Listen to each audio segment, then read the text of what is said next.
റെസ്റ്റോറൻറ്റിലും ടേസ്റ്റുള്ള അൽഫാം നമുക്ക് എയർ ഫ്രയറിൽ വീട്ടിലുണ്ടാക്കാം. അതിനായിട്ട് വലിയ പീസായിട്ട് മുറിച്ചിട്ടുള്ള ചിക്കൻ എടുത്ത് കച്ച കച്ച കച്ച കച്ചാന്ന് പറഞ്ഞ് വരയിട്ട് അങ്ങോട്ട് മാറ്റി വെക്കാം.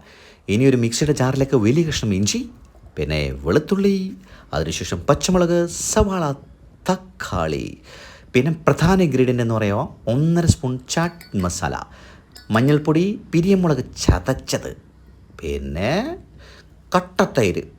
കട്ടത്തൈര്, അതിനുശേഷം കുറച്ച് മല്ലിയില.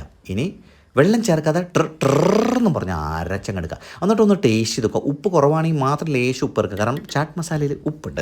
ഇനി ചിക്കനിലെ മേളിലേക്ക് അങ്ങോട്ട് പുരട്ടുക. നന്നായിട്ട് പുരട്ടിയതിന് ശേഷം കുറച്ച് കുക്കിംഗ് ഓയിൽ എടുത്ത് മുകളിൽ അങ്ങോട്ട് ഒഴിക്കുക. എന്നിട്ട് വീണ്ടും പുരട്ടിയിട്ട് ഏകദേശം 1 മണിക്കൂറെങ്കിലും മാറ്റി വെക്കണം.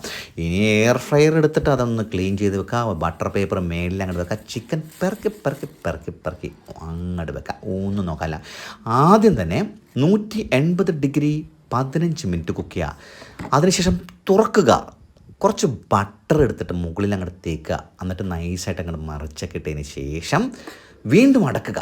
ഒന്നും നോക്കാമല്ല. അതിനുശേഷം 180 ഡിഗ്രി 10 മിനിറ്റ് കുക്ക് ചെയ്ത് കഴിഞ്ഞാൽ ഇതുപോലെ ഇരിക്കും.